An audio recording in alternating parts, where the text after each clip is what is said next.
Adventure Stories. Приключенческие рассказы.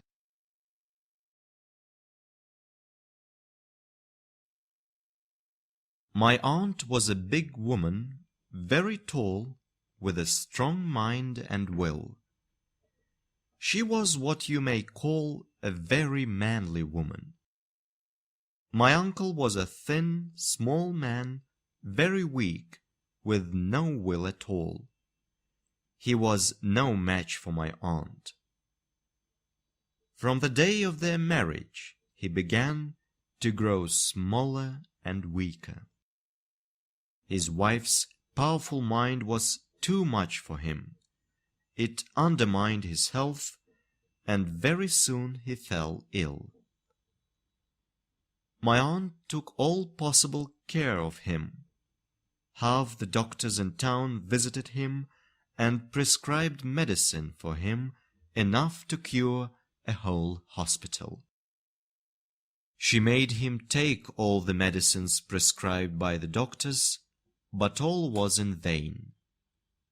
My uncle grew worse and worse, and one day she found him dead. My aunt was very much upset by the death of her poor dear husband.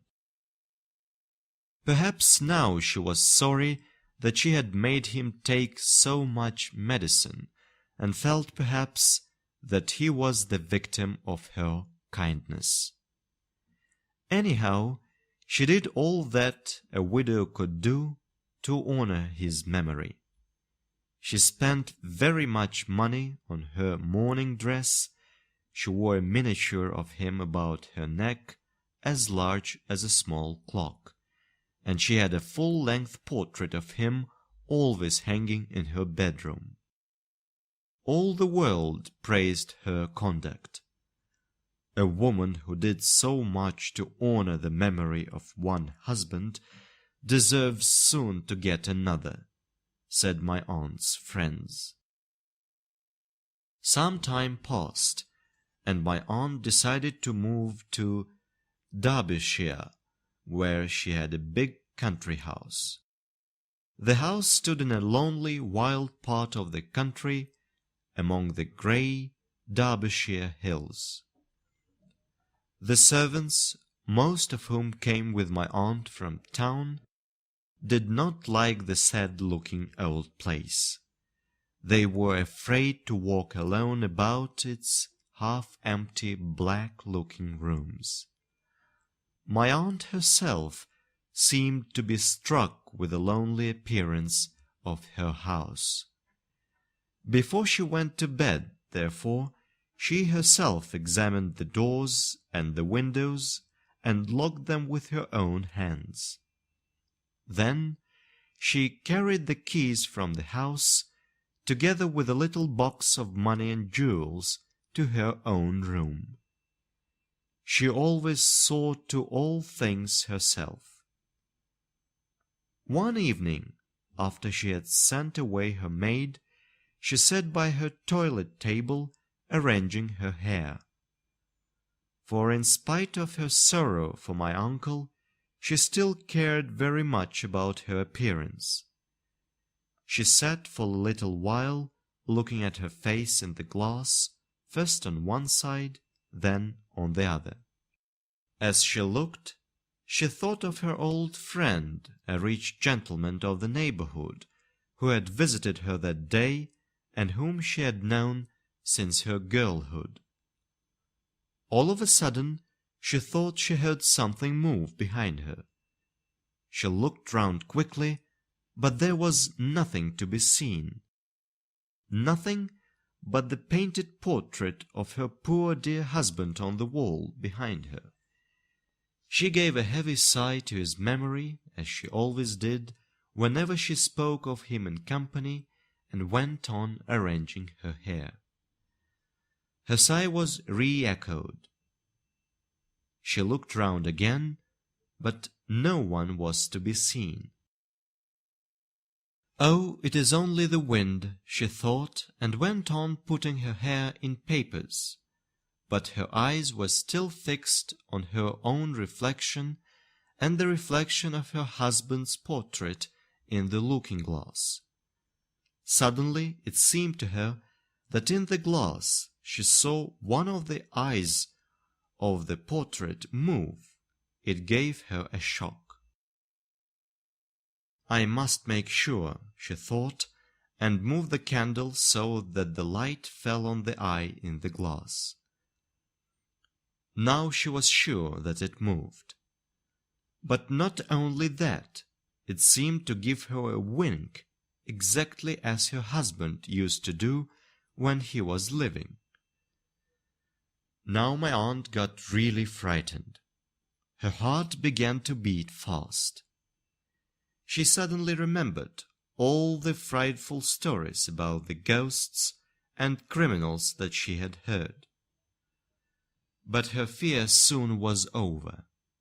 Next moment, my aunt, who, as I have said, had a remarkably strong will, became calm. She went on arranging her hair. She even sang her favorite song in a low voice, and did not make a single false note. She again moved the candle, and while moving it, she overturned her workbox. Then she took the candle and began, without any hurry, to pick up the articles one by one from the floor. She picked up something near the door, then opened the door, looked for a moment into the corridor as if in doubt whether to go, and then walked quietly out. She hurried down the stairs and ordered the servants to arm themselves with anything they could find. She herself caught up a red-hot poker and, followed by her frightened servants, returned almost at once. They entered the room. All was still and exactly in the same order as when she had left it. They approached the portrait of my uncle. "Pull down that picture," ordered my aunt. A heavy sigh was heard from the portrait. The servants stepped back in fear. "Pull it down at once," cried my aunt impatiently.